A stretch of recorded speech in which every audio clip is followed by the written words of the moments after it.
Muito boa noite a todos que estão nos assistindo agora, primeiro dia da Semana da Refrigeração aqui da Unisul, e a gente está hoje aqui com o professor Joaquim. Muito boa noite, Joaquim, tudo bem? Boa noite, tudo bom? Bem-vindo à Semana da Refrigeração, né? A primeira semana, primeiro evento do tipo aqui na Unisul. Eu gostaria de agradecer a todos os professores que se dedicaram aí essa semana a estarem vindo a passar o conhecimento que eles têm para a gente, né, para os estudantes de engenharia, para os estudantes dos cursos técnicos e até talvez os alunos de ensino integrado ou ensino médio que estejam querendo entrar nas áreas de engenharia e seguir pelo mundo da refrigeração. Bom, a primeira coisa que eu gostaria de confirmar com vocês é se o áudio está saindo legal. Vocês podem deixar nos comentários. Até o final do nosso evento eu vou estar colocando para vocês no link, nas descrições, aí o link para vocês estarem colocando os dados de vocês e aí gerando o certificado de vocês. Deixa eu só ajustar um pouco o áudio aqui. Se vocês tiverem algum problema no áudio ou no vídeo, vocês podem colocar para nós aqui nas inscrições, aqui no chat. Eu vou estar lendo de vez em quando aqui para a gente, talvez, se vocês quiserem fazer perguntas, vocês podem estar mandando aí no chat que eu vou estar passando aqui para o professor Joaquim. Bom, primeira coisa que eu gostaria de fazer, então, é querer que o professor Joaquim se apresente, fale um pouco sobre ele, um pouco da formação, como é que ele veio parar no mundo da refrigeração. Por favor. Certo, pessoal. Muito bom, bem-vindo, né, estar com vocês aí nessa semana, então, da refrigeração, trocando umas ideias, começando a falar um pouco de refrigeração. E nessa primeira noite, então, a gente vai falar um pouco mais da história, um pouco mais de como a tecnologia da refrigeração tem se desenvolvido, né? Uma área que é nítida a importância dela na sociedade, né? Basicamente, a gente pode colocar dois aspectos que são evidentes, né? A questão da conservação de alimentos, a cadeia do frio, né? Sem ela, então, não teríamos, né, uma distribuição adequada, não estaríamos, então, dando segurança alimentar e podendo abastecer o mundo, inclusive. Pega, por exemplo, Santa Catarina, é um celeiro, por exemplo, em carnes, né? E como que isso podia ser abastecido até o outro lado do mundo, né?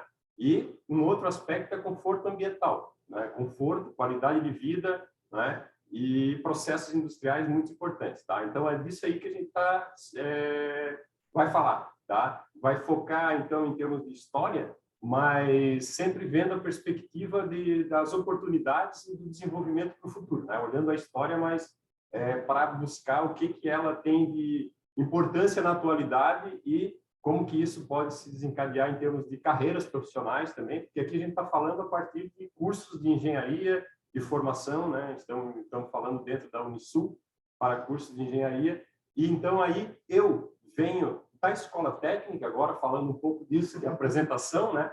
Primeiro falar um pouquinho do que a gente vai falar de refrigeração, de história e por que eu estou aqui, como que eu cheguei a atuar nessa área aí. Inicialmente, um curso técnico da Escola Técnica, que hoje é a Instituto Federal de Santa Catarina, o IFSC, onde eu atuo, né? E desde 1990, então já há mais de 30 anos, tá? E no curso técnico de refrigeração e climatização, tá? E isso tem sido possível de se desenvolver na área de refrigeração até pela universidade, então, aqui de Santa Catarina, tá? Então, eu sou formado técnico em mecânica inicialmente pela Escola Técnica Antiga, né, que hoje é o Instituto Federal. Sou professor do Instituto Federal de Santa Catarina na área de refrigeração e climatização e junto aqui no Departamento de Engenharia Mecânica, de onde eu fiz engenharia mecânica, doutorado, mestrado, e aí tive oportunidade de fazer, por exemplo, estágio como visitante, pesquisador visitante, já lá em 96, no Instituto de Tecnologia nos Estados Unidos, e também depois como pós-doutorado na Alemanha em 2013, né? Então, com isso, dá uma visão mais ampla de a tecnologia, na verdade, de uma maneira global, aí, né? Não só no Brasil, mas como que isso tudo vem se desenvolvendo. Tá, ok? Então, a gente vai falar um pouquinho disso desde as origens e vamos chegar no que ela pode hoje estar sendo o desenvolvimento atual para quais perspectivas futuras também na área. Eu acredito que a maioria dos jovens que estão aí no curso de engenharia ou no curso técnico, eles não têm ideia ainda de como surgiu a necessidade da refrigeração, até como já se conseguiu sobreviver sem a nossa atual tecnologia na área de refrigeração, né? Da onde é que iniciou a necessidade, como é que supria aquela necessidade, quando que iniciou isso, né? Então, é interessante de verificar isso no aspecto histórico, né? O frio, ele já vem sendo utilizado desde a antiguidade. Então, tem registros de uso do gelo natural, da neve, né? Captada nas montanhas, em regiões, né? Que não tinham acesso a outros lugares a não ser na altitude, né? E depois você chegou a fabricar gelo. Então, é já diretamente falando de um aspecto, em Portugal, existe uma cidade próxima de Lisboa que eles preservam, atualmente é um patrimônio arquitetônico da humanidade, né, em Portugal, que é a Fábrica Real de Gelo em Montejum.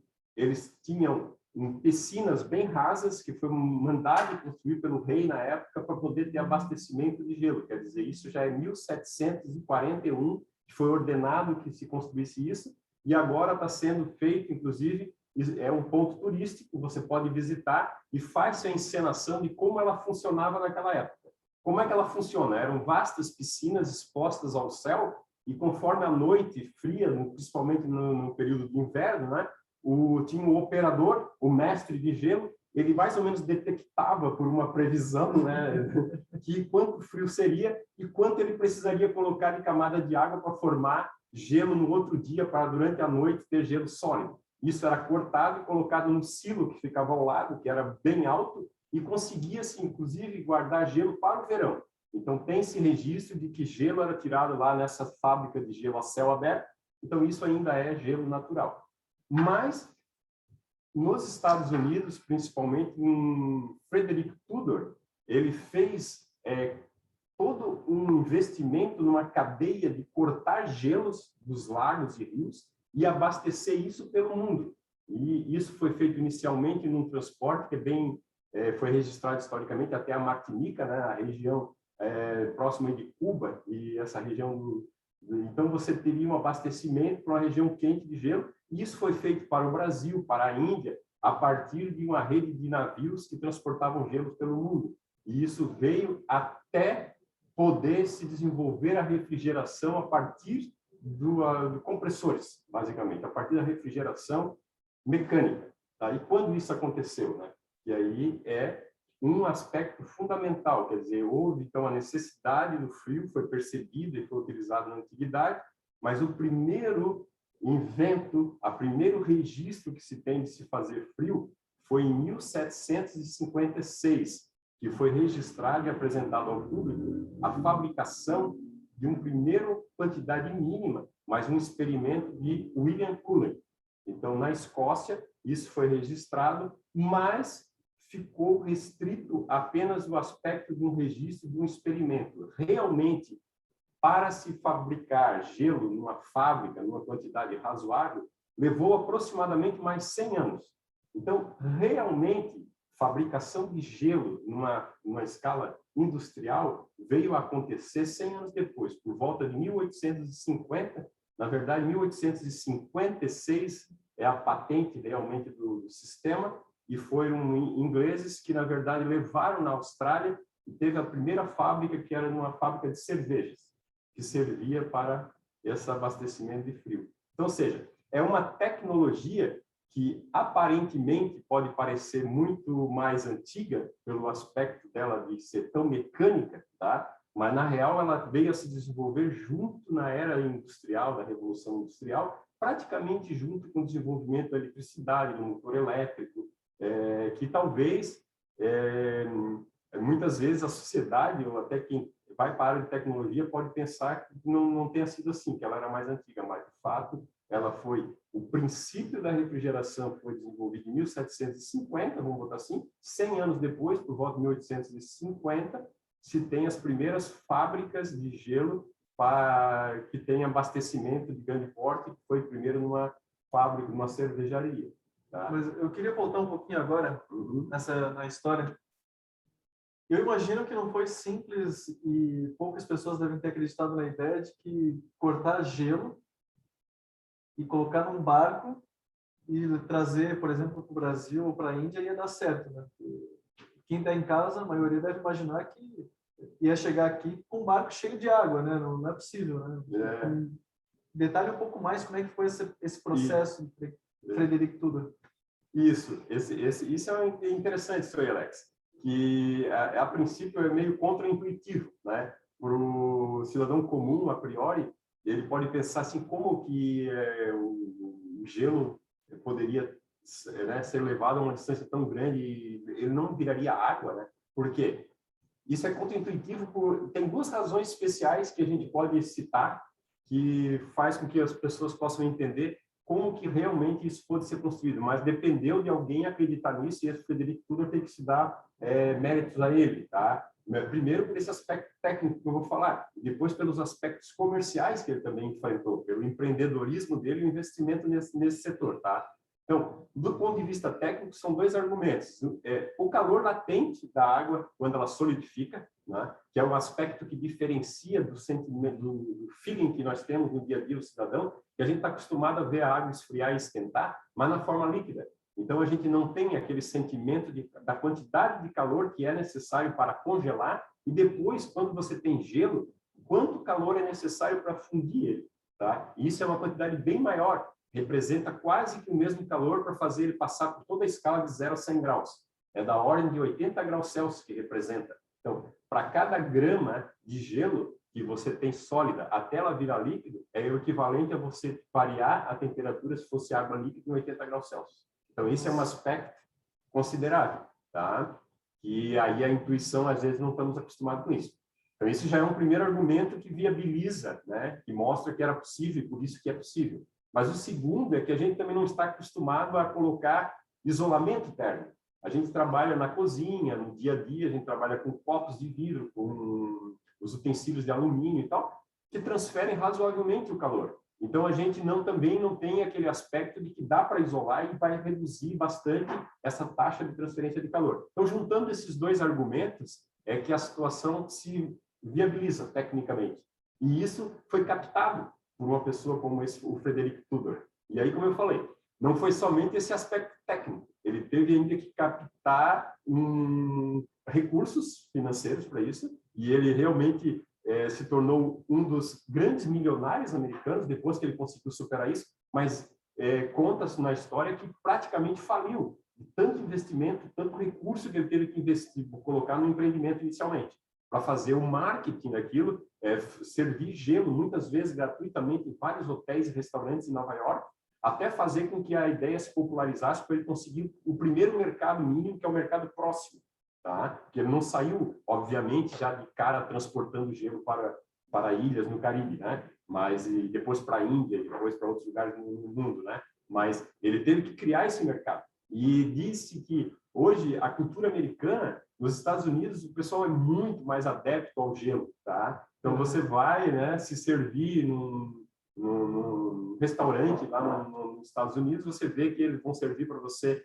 uma bebida, eles basicamente fecham o copo com gelo, né, e depois colocam a bebida para você. Então isso já é uma tradição. Se você quiser beber sem gelo, você vai ter que pedir no ice, e a pessoa vai olhar para você espantado de que planeta que você é, né? Isso acontece com umas pessoas. Ela não quer uma bebida assim com tanto gelo, vai ficar diferente, né? E muita gente sabe que é assim, que brasileiros, e isso é muito comum, eu já vi várias pessoas que quando viajam para os Estados Unidos, às vezes, percebem que nos corredores do hotel tem máquina de gelo com gelo à disposição, tá? Coisa que no Brasil assim a gente não vê, não é uma coisa frequente, mas, ou seja, isso veio desse investimento inicial, dessa tradição que foi criada no gelo, no benefício, ou seja, no conforto, né? E aí acabou criando esse gosto pelas bebidas geladas no caso. E agora estava percebendo que foi reformulada a ideia do Frederic Tudor, porque é uma empresa, se você procurar, a Tudor Ice, é um empreendimento americano que está na internet ali, inclusive eu vi que foi fundado em 2014, revitalizando a ideia dele, que faz uns cubos de gelo encapsulados. Na verdade, eles criaram um encapsulamento e bem transparente, para ficar um gelo bem transparente, e eles carregam essas cápsulas com uma água de alta qualidade, bem filtrada e tal, de maneiras que você tem ali, põe no congelador, né? Você põe em casa e você pode usar gelo que não derrete, de fato, que não se forma água dentro do teu drink, tá? E eles ainda atribuem mais um valor a isso, né? Que é você estar usando o frio sem necessariamente diluir aquilo que você está bebendo, né? Então, assim, ainda hoje a indústria do gelo, mesmo aqui no Brasil, né, existe uma forte cadeia de fabricantes de fábricas de gelo. Então, é um setor econômico bem forte que emprega bastante gente e movimenta bastante gente, bastante grana na área de fabricação e distribuição de gelo, de duas características, né? O gelo como frio, como fonte para resfriamento secundário de outras coisas, o gelo em escama, né? E tem o gelo alimentício, né? Que tem que ter uma qualidade e aprovação como qualquer outro alimento, tá? Lembrar disso, tá? Sim. Então, agrega realmente um valor na cadeia do frio. Eu não quero pular nenhuma fase da história, mas poucas pessoas, até poucos catarinenses, muitas vezes sabem da potência que Santa Catarina é na área de refrigeração. Se a gente pega ali o Vale do Itajaí, Joinville, o norte do estado como um todo, né? Existem diversas empresas da área de refrigeração e uma em especial que é a antiga Embrapa. Mas aí eu queria entender o porquê, da onde surgiu esse polo, esse desenvolvimento todo em Santa Catarina. Por que Santa Catarina acabou sendo uma das referências mundiais na fabricação e montagem? Por que a gente virou referência na área de refrigeração? Interessante verificar isso. Realmente, a gente tem uma cadeia de frio bem desenvolvida em Santa Catarina, porque a gente tem uma fábrica de compressores de refrigerador, que é mundial, é a maior fabricante de refrigerador, de compressores para refrigeradores domésticos, no caso, né? Que é a Embraco, o mercado dela é da ordem de 25%.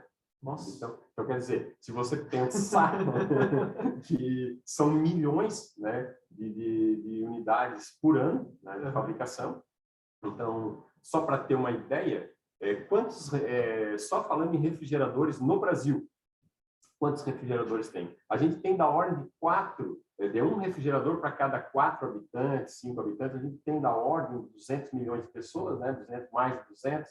Então, a gente tem de 40, 50 milhões de refrigeradores no Brasil, entendeu? Nossa. Então, só no Brasil, a gente tem aí esse parque instalado de compressores de pequeno porte. Então, nós estamos falando apenas de um setor da refrigeração. Aí depois, se você for ver a climatização, todos os sistemas de ar-condicionado de pequeno porte, depois os comerciais, depois os industriais, e a cadeia do frio que vai desde do frigorífico, dos grandes, como Santa Catarina tem, lá no abatedouro, seja de suínos, seja de frangos, até você passar pelos portos, fazer a distribuição e chegar nos supermercados, você vai ter uma cadeia, uma quantidade de equipamentos muito maior. Então, Santa Catarina tem uma fabricação de compressores e também ela se expandiu depois para a China, para a Europa, onde tem fábricas também. Mas de onde que veio isso, né? Porque daí também vem a Consul, que é uma fabricante, né, a marca que o brasileiro bem conhece, de refrigeradores. Surgiu em Santa Catarina. Então, quer dizer, o primeiro refrigerador do Brasil foi fabricado em Santa Catarina. Tá? Então, isso mostra que essa força que tem na refrigeração, ela já vem de um certo tempo. Então, o primeiro refrigerador no Brasil foi fabricado em Santa Catarina, em Brusque. Nossa, tá? Em Brusque. Muitas vezes a pessoa pensa até que foi em Joinville, mas foi em Brusque porque a indústria foi financiada inicialmente pelo Carlos Renault, e depois ele chegou ao título de cônsul francês no Brasil, e ele, com o título de cônsul, então foi reconhecido como cônsul, né? E ele, no momento que fundaram a fábrica de refrigeradores, quando ela foi transferida em 1950, ou seja, a primeira ela surgiu em Brusque, fabricou os primeiros refrigeradores no Brasil em Brusque, e em alguns anos depois, isso foi no final dos anos 40, ela em 50 ela é de fato fundada como uma sociedade entre o cônsul Carlos Renault ainda estava no documento de fundação, o Vic Freiter, que é industrial em Joinville, que foi quem também patrocinou isso, e os dois mecânicos, né, vamos supor, engenheiros, né, que, na verdade, foram quem realmente construíram os primeiros refrigeradores em Brusque, inicialmente. Como que isso aconteceu é interessante também, que foi um deles era um motorista, era o chofer, nesses anos 40 aí, e disse, numa viagem, isso está descrito aí no jornal aqui de Santa Catarina, pelos descendentes dele, né, que estão em Joinville, que depois seguiram em frente na fabricação pela Consul, que ele era o chofer do Carlos Renault, estavam numa viagem a Porto Alegre, e no hotel eles viram um refrigerador funcionando. E o incrível é que não era refrigerador a compressor. Tá? Então, a tecnologia era do refrigerador a querosene, esse que eles viram. Nossa. Ou seja, a refrigeração movida a calor. Tu faz frio movido a calor. Porque, né, no fundo, na termodinâmica, depois, quando a gente faz um curso de refrigeração ou de engenharia, a gente vê que nos fundamentos o que importa é ter uma fonte de energia. E aí, né, mas a tecnologia que foi usada inicialmente, então, no refrigerador de Santa Catarina, foi esse de usar calor, usar uma tecnologia que permite fazer frio a partir do lado quente, que era feito com aquecimento por querosene. Isso foi o início, então, dos primeiros refrigeradores. Por que eu estou chamando de refrigerador várias vezes e não de geladeira? É uma maneira que se tem de diferenciar também. A geladeira era aquela que o Frederick Tudor, a caixa de gelo. Quando você tinha uma caixa que você fazia um isolamento, por exemplo, aquilo é verdadeiramente uma geladeira. É um lugar onde se coloca o gelo para se obter uma região, um espaço refrigerado por gelo. Então, aquela seria a geladeira. Mas hoje, popularmente, a gente pode chamar de geladeira, não tem problema nenhum, o pessoal também vai entender. Mas muitas vezes a gente tenta, principalmente agora quando a gente está falando de aspecto histórico, só para dar o diferencial de que antes, quando se usava gelo natural, ou depois foi fabricado gelo e foi vendido também gelo para botar dentro das geladeiras. Então, por muitos anos, competiu refrigeradores, que eram máquinas que tinham eram refrigeradas, caixas refrigeradas, como a gente conhece, mas com uma máquina para fazer o frio, e aquelas que eram verdadeiramente as geladeiras, que eram as caixas que você tinha que abastecer com gelo continuamente. E elas tinham um dreno, né? E aí isso todo inconveniente, de todo dia abastecer e ficar cuidando, porque temos que drenar a água depois que ficou, o gelo fundiu, né? E além de que as temperaturas atingidas nunca podem ser muito menores do que o zero, né? Levemente, se você usar sal, que nem era o comum nas caixas refrigeradas. Então, no caso das caixas geladeira, era a temperatura de 4, 3 graus, era o que se conseguia, né? Então, é limitado. E aí, depois, quando você realmente passa para o refrigerador, para a refrigeração propriamente dita, você tem, então, isso aí. Então, Santa Catarina, voltando ali ao ponto, tem esse aspecto aí de ser o estado que tinha essa tradição, as comunidades, principalmente foram os alemães, essa migração trouxe uma tecnologia, provavelmente eles recebiam informação tecnológica, revistas de tecnologia, e trazia esses sistemas e permitiu que o empreendedorismo deles também permitiu que eles fizessem isso, porque é realmente desafiador ainda hoje tu pegar o desenho de um refrigerador desses a querosene, principalmente esses, eu diria que tecnicamente ele é sofisticado ao ponto de ser até quase mais difícil do que fabricar o compressor, propriamente dito, fazer um sistema compressor, tá? Porque é um sistema de tubos fechados com equalização de pressão para fazer operar a partir do calor, ele é, de certa forma, mais complexo, porque ele usa amônia, água e pressurização de um gás como o hidrogênio. E era isso que eles tinham que fazer, porque o sistema que eles estavam fazendo a querosene, no final dos anos 40, né, pós Segunda Guerra Mundial aqui em Brusque, era um sistema que tinha sido inventado por uns holandeses, né, ali por volta de uns 15 anos antes, 1930, que é um sistema que é relativamente complexo, e o desenho eles tiveram que copiar isso, mas conseguiram êxito, né? E aí fabricavam aí com as quantidades, umas pequenas quantidades de unidades, né? Mas quando eles foram para Joinville, por exemplo, olha como é desafiador. Em 1950, fundada a Consul, ainda os primeiros refrigeradores Consul que foram fabricados foram a querosene. Na verdade, o Consul Júnior é um refrigerador movido à resistência elétrica. Então, ele não é a compressor. Só que a fonte quente dele, para ser mais prática, é uma fonte de aquecimento de resistência elétrica.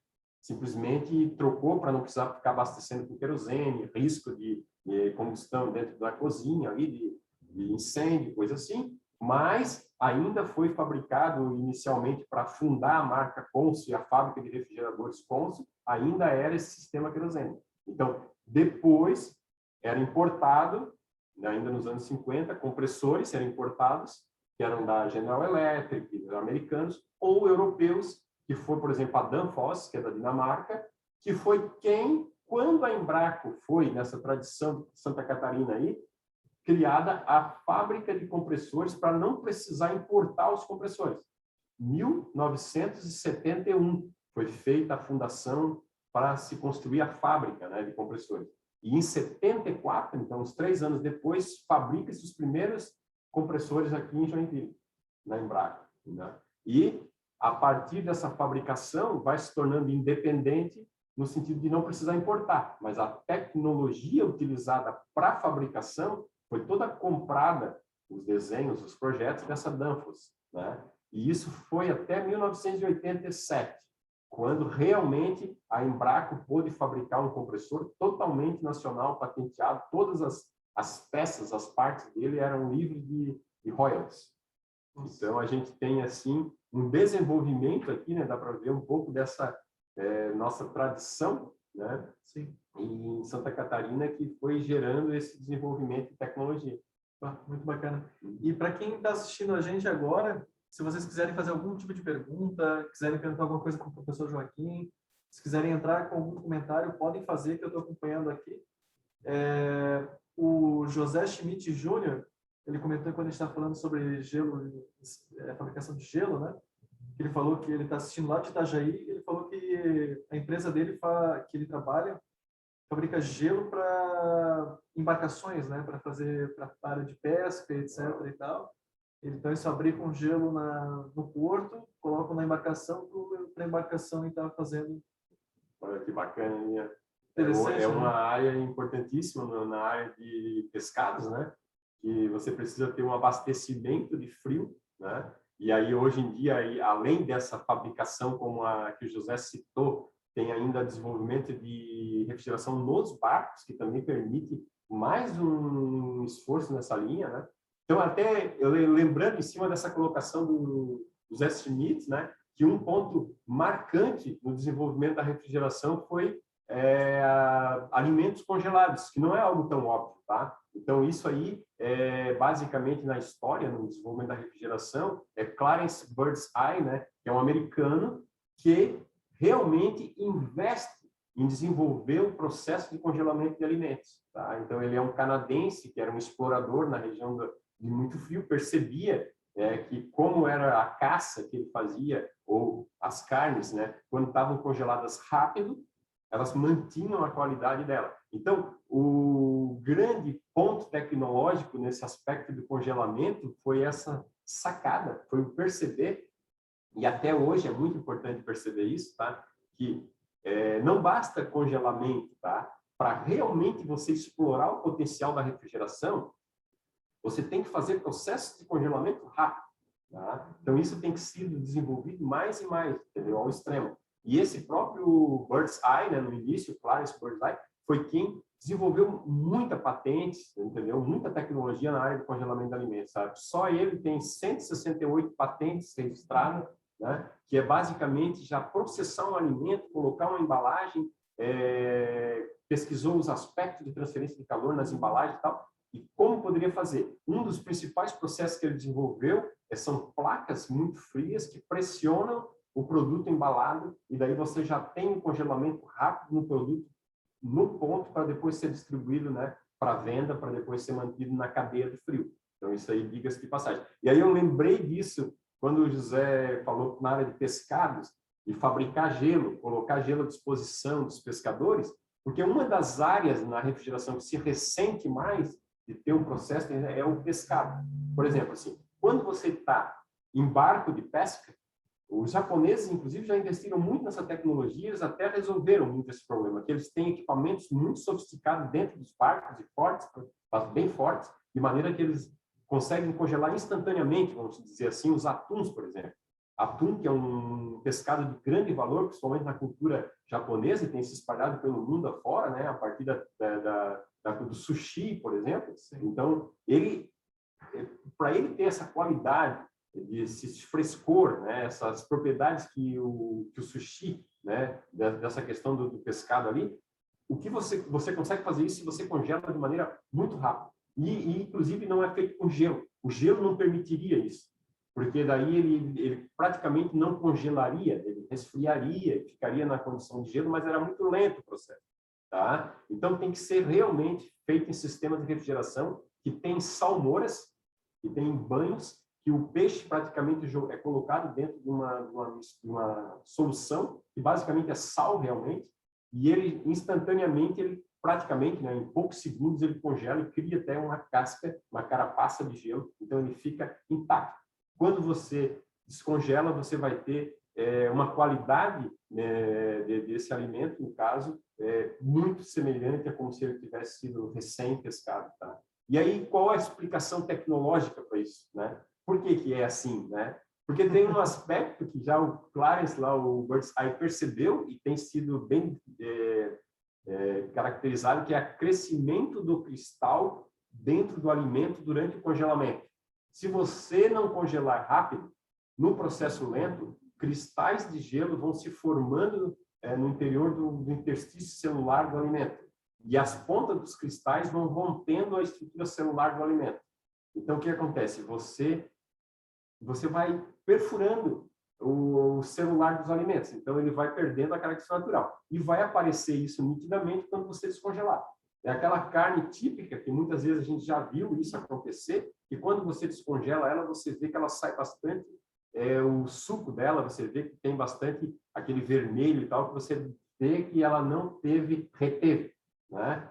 Por quê? Porque provavelmente ela passou por um processo de congelamento lento, esses cristais cresceram e romperam. Então isso está bem caracterizado e hoje os frigoríficos de grande porte sabem disso. Então tu vai no abatedor de suínos ou de frango no Brasil, né? Então o processo ele é levado ao extremo para ser rápido. Então primeiro você faz o abate, tudo já vai passando por todo um processo de limpeza com águas frias e tal, ele já vai meio que pré-resfriando. E quando ele já está completamente embalado e tal, o processo é rápido, porque tem temperaturas baixas. Como que você consegue fazer o congelamento ser rápido? Né? Basicamente, duas variáveis. Né?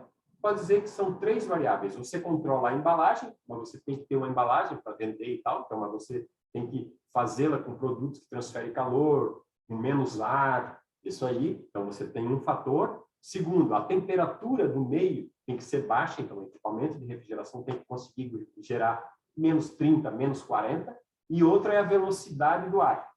Né? Se você não faz dentro do barco de pesca, você pode fazer em salmoura. Vai fazer o peixe, não tem problema nenhum, porque ele já veio da água salgada e tal. Você ainda não está com ele aberto, então você pode usar, no caso que eu expliquei do barco, né? Pode fazer em banho direto. Mas no caso de produtos que vão ser comercializados, é em túneis de congelamento. Túneis de congelamento vão usar blast, né, que são ventilação forçada sobre as embalagens para permitir, e tem o processo do Bird's Eye, que é botar isso bem próximo de placas também. Tá? Então, você tem basicamente dois caminhos para conseguir obter o congelamento rápido, e hoje está se falando de ultra rápido. Né? Então, há pouco tempo, aqui na universidade, a gente tem contato bastante com os laboratórios de pesquisa aqui, até a gente pode falar um pouco disso depois, que é a pesquisa aqui, que é um outro ponto importante nesse negócio da refrigeração em Santa Catarina, né? Que tinha uma pesquisa de um sistema para fast freezing, né? Que é congelamento super rápido na cozinha. Então, desenvolvendo, né, equipamentos que não são apenas industriais, mas que possam ser de uso doméstico. Então, se chegou, existem, né, na verdade, equipamentos nessa linha que tem um valor agregado bem alto. Se você vai comprar um blast freezer, no caso, né, um fast freezer para cozinha, você vai ver que ele vai custar bem mais, né, do que o comum, do que a linha comum. Mas é um investimento de tecnologia que tem sido feito porque cada vez mais se torna interessante. Então, você tendo isso, pode ser para uma cozinha doméstica ou para uma cozinha comercial, vamos supor, de restaurante, né? Que você tem que fazer pratos e congelar. E você quer, às vezes, fazer numa cozinha centralizada, por exemplo, para distribuir para toda a cadeia de tudo em restaurantes. Então, você pode ter pratos congelados. Então, eles são feitos e eles exigem, então, o quê? Blast freezer, né? Super freezers para fazer isso nessa cozinha, para depois eles terem qualidade quando forem descongelados. Isso também vai acontecer em comida que foi preparada, pré-preparada, vai acontecer. Não é tão grave quanto carnes de fato, né? Mas aí, para concluir isso, que eu peguei o gancho ali que o José tinha falado sobre fabricação de gelo para barco, que na Pescados ressente um pouco disso, porque o pescador artesanal, por exemplo, ele pesca e ele não tem um equipamento desse, blast freezer, um equipamento que permite ele congelar rápido, né? Então, isso é que dá um pouco da dificuldade do peixe pescado artesanal. Ele realmente tem que ter uma cadeia comercial bem rápida, bem curta. Então, o peixe artesanal ele é fantástico quando ele é regional, né? Então, tu está ali na região ali, tem a pescaria e tem já o abastecimento, né? Já tens o consumo, já tens aquela cadeia de restaurantes ou um comércio de mercado livre, mercado público próximo, né? Então, isso aí é bem interessante. Por quê? Porque você tem que realmente ser fresco, né? Se ele tiver que passar por um processo e daí for artesanal, no gelo, isso vai gerar uma dificuldade que às vezes gera a má fama, né? No caso do peixe. Não, peixe que foi congelado, não dá e tal, por quê? Porque há muito risco de que ele tenha sido artesanal e pode, né? E então ele pode não ter o padrão que deveria ter. Aí às vezes numa cadeia, uma empresa de grande porte, barco de pesca, provavelmente se você daquela marca, daquele peixe, você vai ter sempre peixe congelado como se fosse fresquinho. Depois se você acostumar, que você souber disso, mas aí há um risco devido a isso aí. E às vezes até cria uma dificuldade para a aplicação da refrigeração nessa questão aí para os pescados, tá? Tirando isso, por exemplo, aqui em Santa Catarina tem a questão do cultivo de ostras, né? Sim. Então já se fala em ostras que tem que ser exportadas, são, né? Então você tem que ter aí processos assim também, né? Ou mantém eles em processo de quase vivos até levar uma maneira, né? Tem que levar em tanques, eles continuam as ostras vivas e são ser bem próximo do local é que ela já é levada para o consumo. Até aproveitando que estamos falando de ostra, então, antes da gente falar um pouco da área de pesquisa, um colega nosso fez um doutorado na área não é bem refrigeração, né, mas ele mantinha a temperatura do ambiente das ostras dentro do mar, numa temperatura na qual as ostras ficassem na melhor situação possível, né? Tu lembra um pouco do projeto dele? O professor, colega nosso do departamento aqui de refrigeração do IFSC, que fez doutorado, o professor Marcos Garcia, que tem esse trabalho, né? Interessante que, de repente, ele poderia, no momento oportuno aí, fazer, porque tem amplo conhecimento do assunto, coisas muito interessantes para também mostrar. Mas, resumidamente, até onde eu não posso estar enganado e me complicar aqui, mas ele trabalhou mais no que como você manter a produção das ostras, por exemplo, no processo no verão, que elas sofrem com o aquecimento das águas, que passa um pouquinho do ponto aqui na Bahia Sul, aqui, e com isso elas perdem, por exemplo, elas emagrecem, elas perdem qualidade. E aí ele conseguiu, com a aplicação de refrigeração, chegar num ponto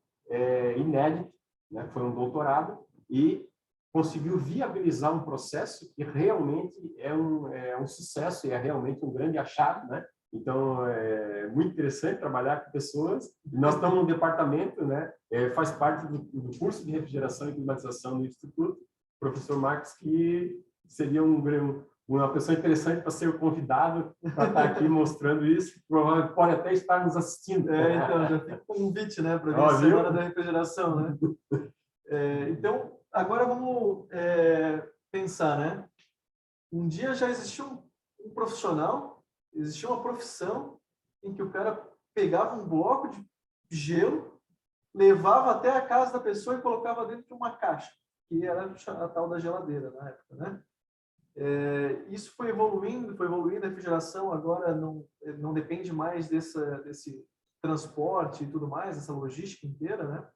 Mas entrando no tema um pouco da engenharia civil, que tem alguns nos assistindo também, a refrigeração ao longo da história ela permitiu que outros setores se desenvolvessem, né? como, por exemplo, grandes edifícios, né? Como é que tu, num prédio de 300 metros de altura, tu vai abrir a janela o tempo todo para se refrigerar ou algo assim, né?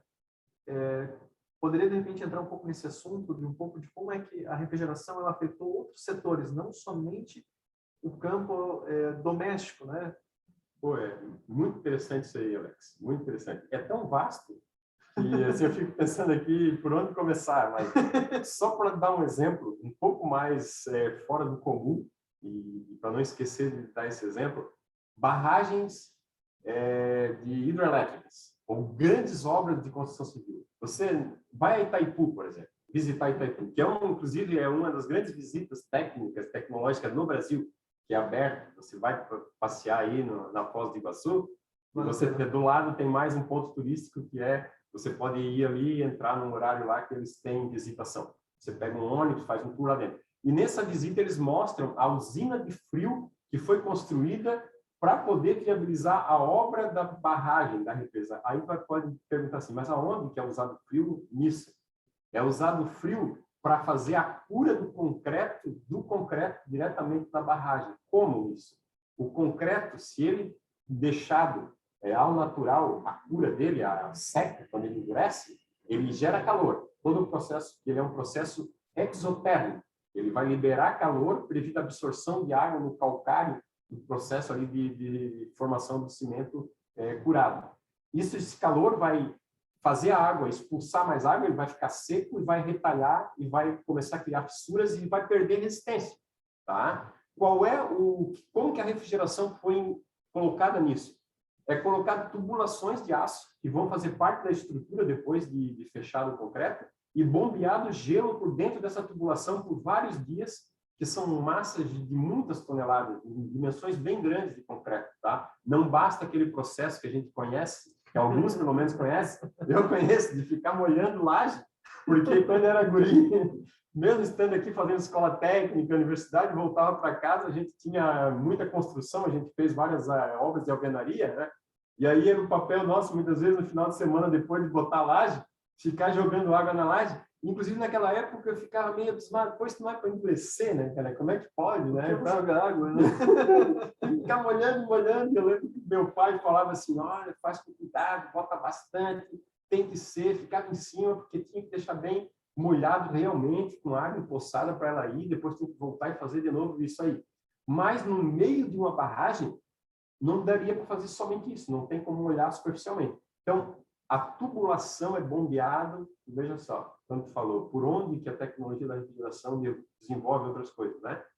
Barragens, não é só da Itaipu, mundo afora, elas só permitiu-se chegar no nível que hoje tem de captação de energia hidráulica e tal, usando, né? Dentro de tudo isso, tem lá uma tubulação que depois é enchida de concreto no final e fica lá. Mas, inclusive, a ruína da usina, porque a produção de gelo é gigantesca para poder dar conta disso. São tubulações, ele é bombeado e vai tendo que ser construído em uma capacidade muito grande. Talvez seja as maiores instalações de refrigeração que são feitas no mundo, são para produzir gelo para fazer esse tipo de processo em concretagem, né? Talvez sejam as instalações com maior capacidade, assim, que tem motores de quase megawatts para gerir, para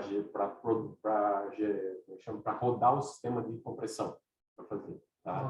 Então, isso me faz lembrar quando tu falou que quais os profissionais, né, como que foi desenvolvendo isso. Então, falar de outra coisa que tem a ver com Santa Catarina, nessa questão de como esse potencial da refrigeração também nasceu aqui, que é aqui em Florianópolis, né? Nós estamos próximo disso, e foi uma das primeiras, praticamente a primeira fábrica de gelo do Brasil.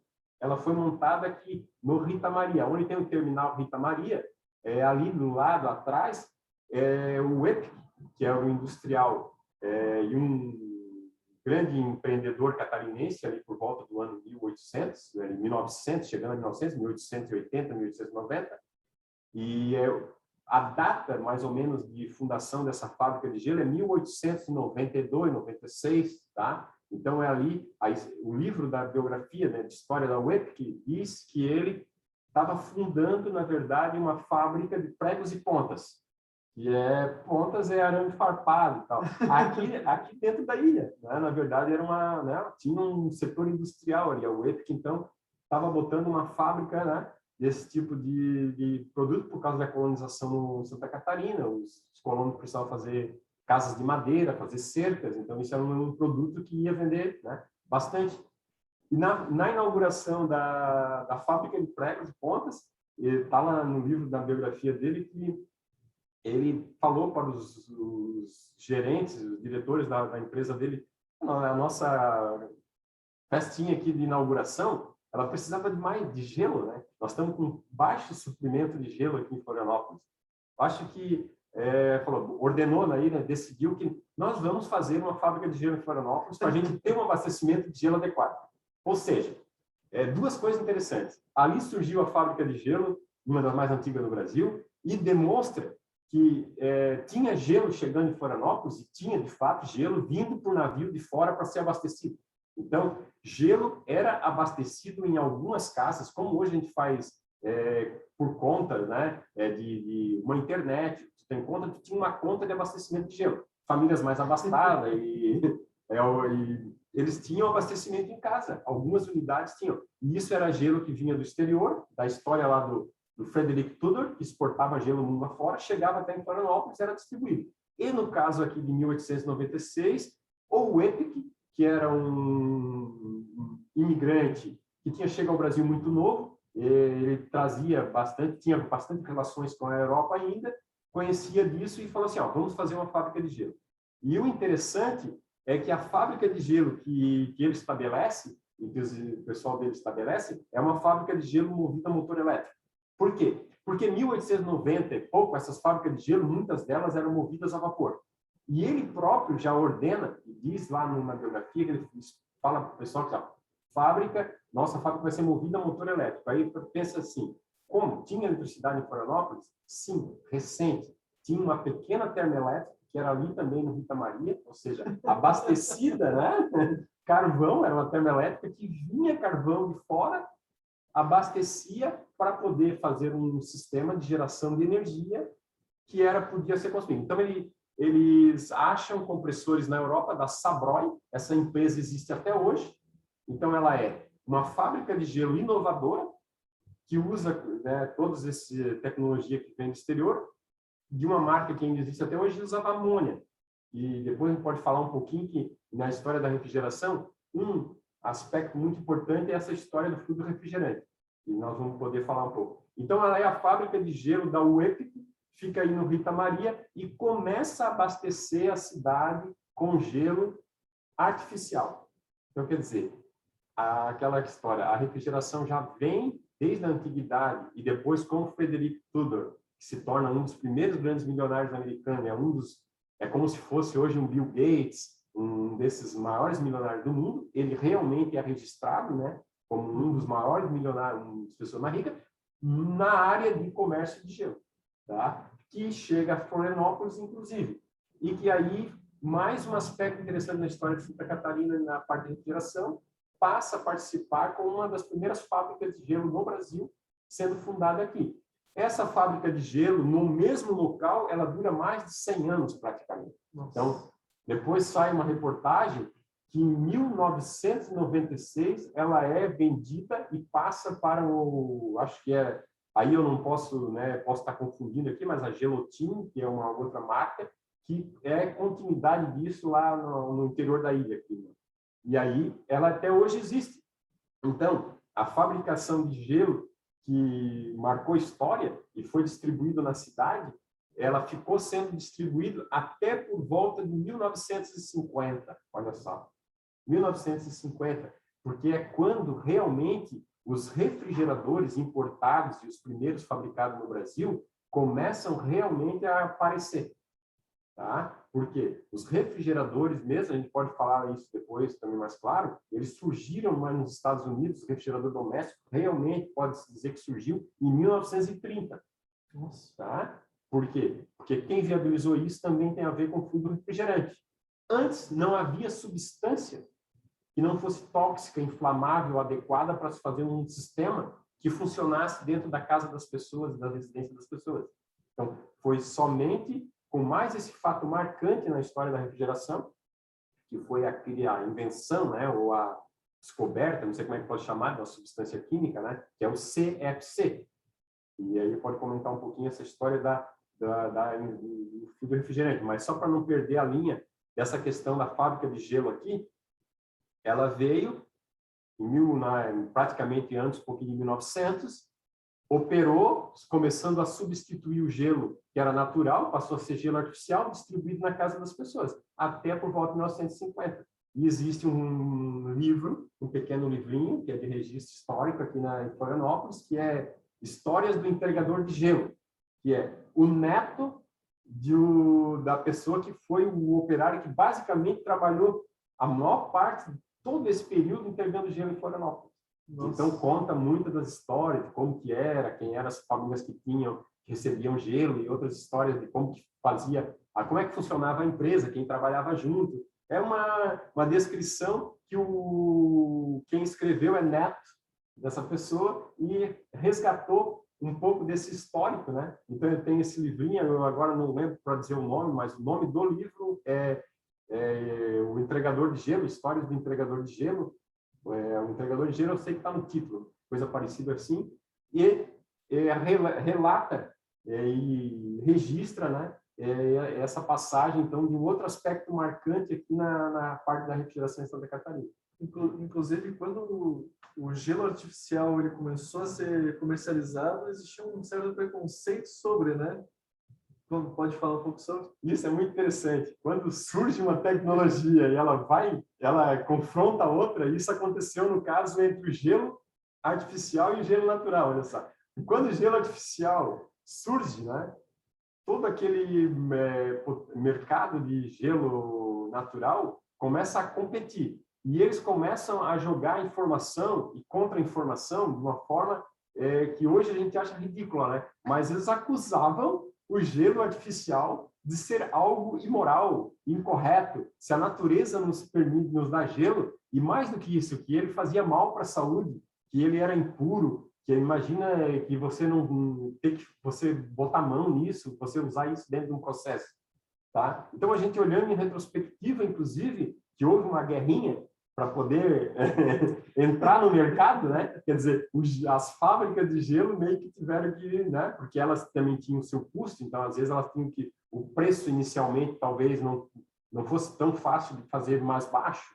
para poder realmente entrar no mercado, para ter o lucro. Então houve uma certa guerrinha e aí acusava que o gelo fazia mal à saúde, que não era adequado e tal. E na real, se olhar hoje, tu vai ver que é meio que ao contrário, né? Que, na verdade, aquele gelo natural muitas vezes vinha de uma origem que eles não controlavam tanto assim. Então, aquele sim que poderia muitas vezes é um gelo contaminado e tal. E, claro que, olhando, tem os dois lados da moeda, né? Inicialmente, não se usava muito gelo para o consumo direto como alimento. Ele era usado as barras para fazer o frio mesmo. Mas se você pegasse um pouco daquele gelo para fazer para usar num drink ou alguma coisa, então eles não tinham razão. Né? Inclusive tinha informação, era incorreto isso, né? Mas o importante foi lembrar disso e registrar isso, que a tecnologia passa por essas guerrinhas, né? E aí tu vai ver que isso acontece em fluido refrigerante, no desenvolvimento do fluido que funciona dentro do sistema de refrigeração. E até a gente posso comentar um pouco sobre isso. Então, até entrando nesse assunto, né? Para quem não é da área de refrigeração, alguns alunos que estão assistindo, eles já são da área de refrigeração, eles já tem um pouco do domínio, talvez até muito domínio sobre esse conteúdo, mas tentar explicar para o pessoal por que ainda hoje a gente, por exemplo, utiliza algo tão perigoso como a amônia como fluido refrigerante e até no próximo dia aqui na Semana da Refrigeração, na quarta-feira, com o professor Josué, a gente vai estar falando um pouco sobre os novos fluidos refrigerantes, mas falar agora sobre por que a gente utiliza, então, um fluido refrigerante que é tóxico, é perigoso, já ocorreu acidentes, é tão complicado de trabalhar com ele, como o fluido de refrigeração. E aí, se quiser dar um gancho e pegar um pouco sobre a história de como iniciou e até chegar até hoje.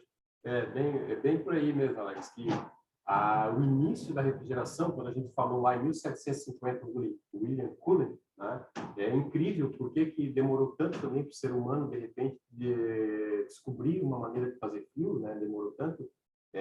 Primeiro, por causa da tecnologia mecânica que era necessária. Então, você precisa de compressores, você precisa de partes mecânicas, e o aço, como vocês sabem, acabou que ele foi se desenvolver na Revolução Industrial. Então, você teve mesmo a evolução da mecânica, tendo aço. A partir disso, seria um outro caminho que a gente seguiria pela história. Mas, então, o que é o princípio da refrigeração? É importante falar isso. O princípio da refrigeração, o que se faz, para fazer fluido, precisa de um fluido. E esse fluido não é qualquer um. Se fosse água, e desde o início com a água desse para fazer frio à vontade, abaixo de zero, primeiro que já é óbvio, né? Você não conseguiria porque ela já vai congelar. Quer dizer, então, abaixo de zero, a água é inviável. Mas o ar foi tentado também. É possível, existe sistemas de refrigeração a ar, mas é uma questão de eficiência. Então, sempre tem que acomodar várias questões. Então, o que é o princípio da refrigeração? É usar um fluido e baixar a pressão dele. Isso foi o que o William Cullen mostrou. Que ele pegou éter e fez vácuo com uma bomba muito simples, provavelmente de madeira, com couro, um fole, né? E ele registrou. E isso ainda é hoje o princípio para se fazer frio. O princípio para se fazer frio é baixar a pressão, fazer vácuo em cima de um fluido volátil. A questão está qual é o fluido volátil. Então, o éter. Para demonstrar, beleza. Mas para fazer um sistema, não é viável, entendeu? Isso vai acabar sendo explosivo, vai misturar com ar, vai ter problema de toxicidade, de inflamabilidade. Álcool, por exemplo, a gente, para os alunos lá da refrigeração, eu tenho um pequeno experimento similar ao do Cullen, eu faço isso com álcool. Pode ser com acetona, pode ser com éter. A gente baixa um pouquinho a pressão dentro de um bulbo, até a gente usa um bulbo de uma lâmpada, que é um pouquinho, bota um pouquinho da substância ali, né, de um álcool dentro, faz um pouco de baixa pressão, succiona com compressor, qualquer coisa que permite, e você vê que faz gelo em volta. A umidade do ar congela, porque já baixou de zero. Então, lembrar, quem não é bem da área da refrigeração, que pode estar assistindo a gente e tal, que o princípio de tudo que a gente está falando de refrigeração tecnicamente, no fundo, você tem que ter uma substância volátil, um fluido, que você baixa a pressão. E é ali que é o ponto que a refrigeração o frio vai surgir. Naquele momento, aquela substância ela evapora e ela vai baixar a pressão, ela vai permitir que ela evapore a baixa temperatura. Então, está aí o frio sendo feito. Como que isso levou 100 anos? Porque precisou de compressores, tubulação e tudo o resto. Por isso que a gente falou que em 1850 é que o Harrison fez um circuito fechado. Por quê? Porque você não pode simplesmente, só o princípio de Cullen não seria suficiente. Você succiona uma substância volátil e joga fora, primeiro você imagina que essa substância teria que ser algo grátis, por exemplo, como água e tal, mas não se obteve uma substância dessa. Então, ela não pode ser jogada fora. Foi aí que entrou a descoberta de fechar o ciclo. Pegar o vapor, esse vapor volta a se condensar, e é aí que entra a parte quente do sistema na nossa geladeira em casa. Quer dizer, o bulbo da lâmpada, o fluido a baixa pressão, está lá no congelador. Lá é o Cullen, o experimento do Cullen. Mas depois, lá atrás do refrigerador, na grade, no condensador, nosso refrigerador, que está quente, é porque nós estamos reaproveitando aquele gás ali. Nós estamos pegando aquilo que a gente tirou o frio, e lá está o frio, né? Então lá é quente, e estamos condensando aquilo para voltar a ser líquido, para não poder jogar fora e reaproveitar. Então aí fechou o sistema de refrigeração. É assim que os nossos refrigeradores, a nossa geladeira funcionam. Elas usam o princípio de Cullen no freezer, você baixa a pressão e você pega e aproveita e recondensa ele para não jogar ele fora, que é o fluido refrigerante. Se fosse éter, também teria que ser. Se fosse álcool, também precisa pegar ele e aproveitar. Mas esses ainda teriam outros problemas, então a amônia se faz a mesma coisa. Pega ela, succiona, ela faz frio, o compressor comprime para dentro de onde vai ficar quente e vai voltar a ser líquido, porque vai ficar alta pressão lá do lado de lá. Lá atrás está alta pressão. Ali dentro, onde está fazendo frio, está baixa pressão. E aí, o que é que fez para fechar o ciclo? Pega aquele líquido e volta pro evaporador. Como? Volta com um tubo bem fininho, para voltar controlado, para dar aquele líquido de alta pressão ficar abastecendo aqui o ambiente, para não faltar líquido aqui. Se eu pego uma lâmpada e boto um pouco de éter ou de álcool e fico succionando, vai acabar. A hora que acabou, acabou a magia. Acaba o frio. Agora, se eu conecto de volta ele líquido e deixo ele entrar bem pouquinho, eu fico mantendo isso para sempre. É assim que, então, se fechou o ciclo de refrigeração. Mas todo o resto aqui, mecânico e tal, foi evoluindo, até hoje evolui, mas o fluido refrigerante sempre manteve a prioridade de ter que ser adequado, né? Não inflamável, não tóxico, não agressivo ao meio ambiente, por exemplo, que foi um problema que no início não se pensou, mas que aconteceu, que ele agrediu a camada de ozônio e por isso teve que ser impedido de... Então, o que aconteceu? No início, a refrigeração foi criada, foi desenvolvida, mas faltava o fluido refrigerante adequado. É aí que entra na história da refrigeração o Thomas Migley, que é o cara que cria o CFC, que é um fluido que foi mágico.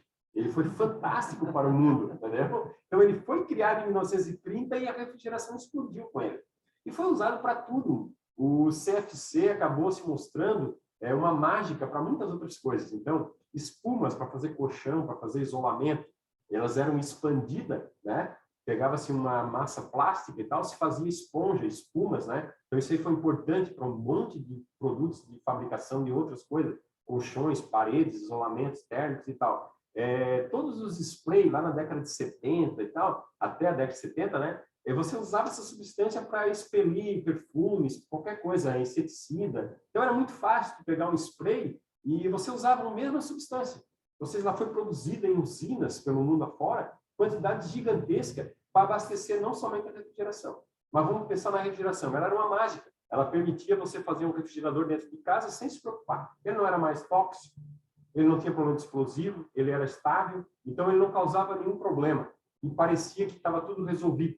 Mas, de repente, né, em 78, surge o alerta de um cientista, Molina, que ficou depois, demorou um pouco para associar com a sociedade, a comunidade científica entender que era real o alerta, começou a se fazer medições, e o CFC, essa substância que estava sendo produzida, que é artificial, é sintética, ou seja, há milênios, há toda a evolução, as eras de desenvolvimento da Terra, né, da evolução, essa substância não existia. Então, de repente, ela foi sintética, foi criada, e o que ela estava fazendo era lá em cima, na estratosfera. Então, custou a ser detectado.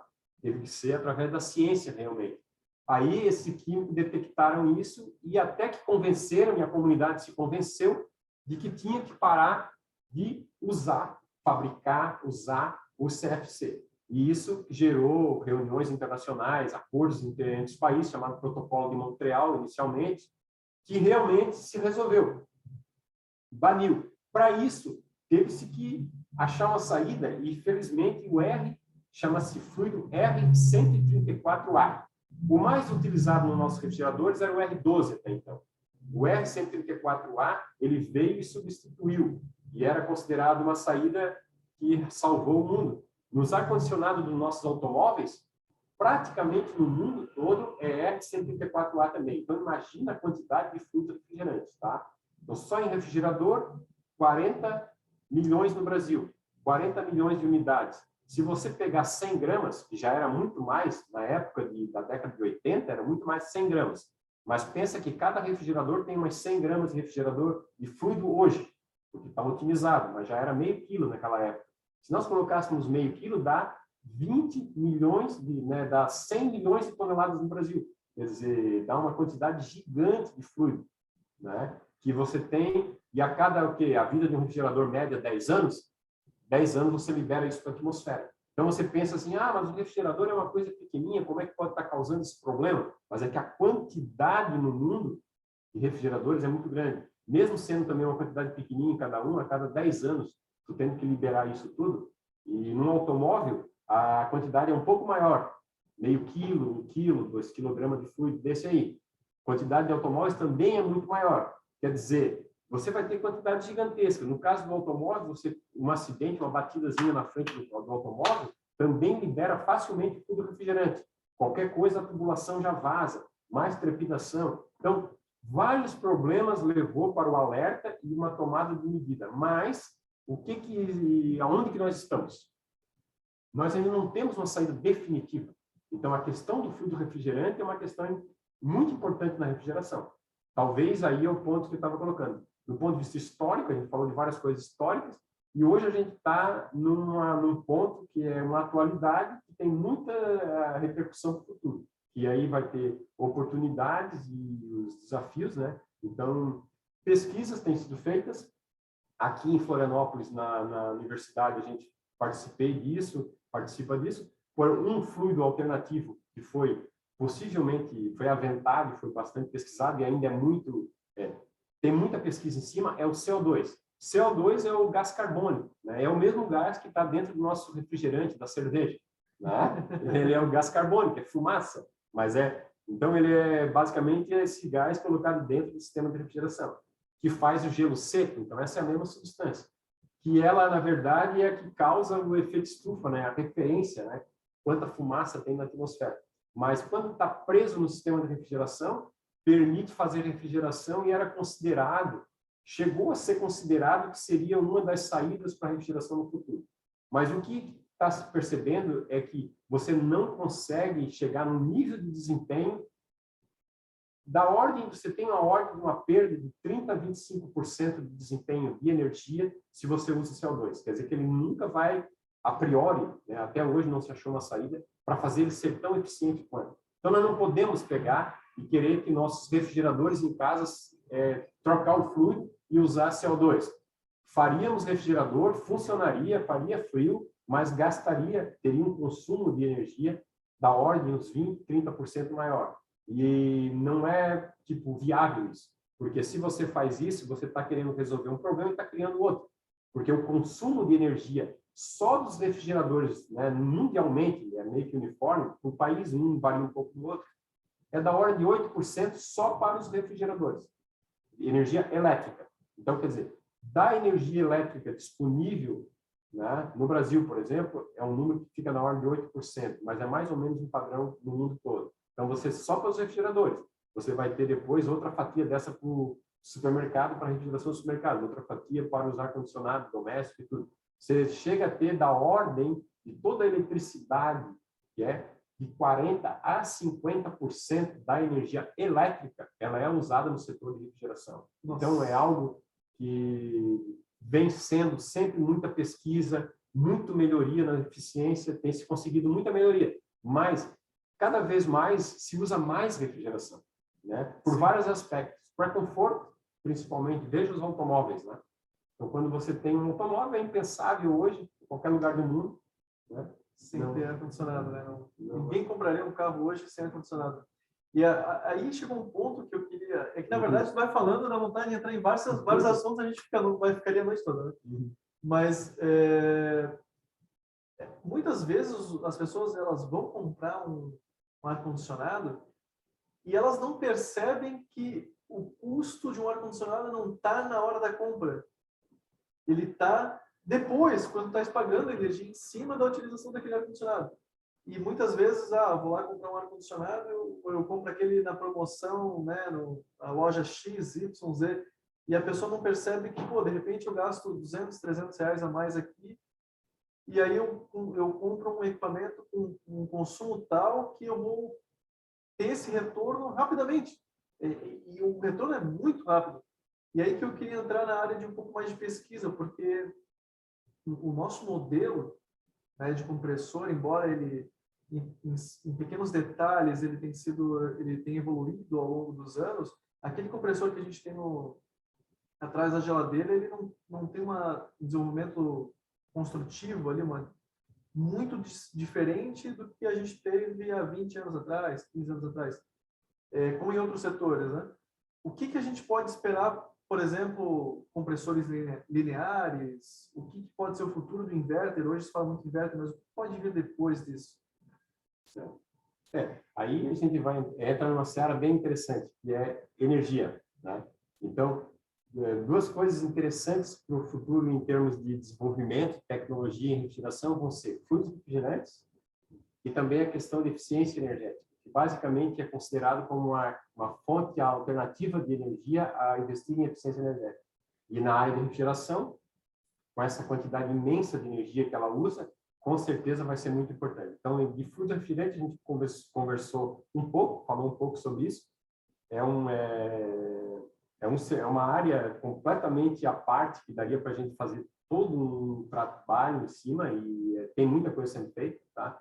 E que é tentar se achar uma solução para isso, que é realmente difícil. A gente está preso ao que é disponível de química, né? A gente tem a questão da natureza em si, tá? E a resolução para a área de frutos refrigerantes é que nós não devemos aceitar, né? A comunidade científica e o popular também pensa assim, nada sintético. Nós vamos ter que investir numa solução que seja uma substância natural. Então, quer dizer, seria a base de água, ou ar, ou um dos fluidos que estão muito cotados são os hidrocarbonetos. São cadeias tipo metano, propano, inclusive, que são realmente utilizados, né? E o isobutano, por exemplo, que é um butano, na real, só uma pequena modificação, hoje é o fluido que está sendo mais utilizado e provavelmente ele ganhou espaço na refrigeração doméstica.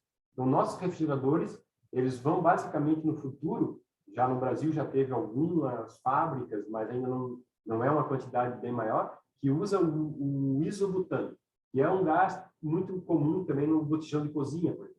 Aí você, pô, vai botar um gás desse dentro do refrigerador, mas a quantidade que vai usar no refrigerador é de poucas gramas, tá? Então, a gente já tem sido muito desenvolvido e tal, para que não tenhamos problema com isso. Na refrigeração comercial, o propano, é da mesma cadeia, né, da família dos hidrocarbonetos, tá? Então, isso aí falando nesse aspecto. Mas indo para o lado do que tu falou, da energia, é bem isso, quer dizer, que você levantou.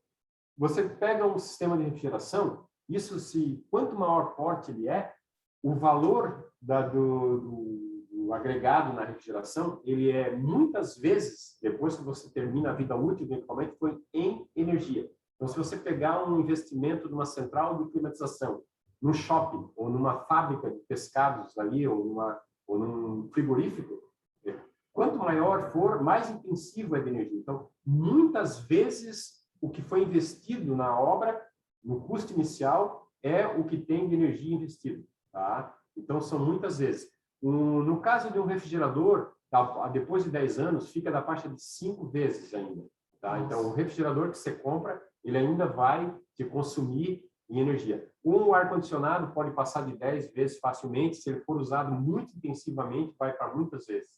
Tá? Então, numa clínica, no shopping, o uso de energia. E isso faz parte lá na termodinâmica, nos fundamentos, né? Então, quando a gente está estudando a refrigeração nos fundamentos na termodinâmica, que ela é uma máquina térmica, baseada no...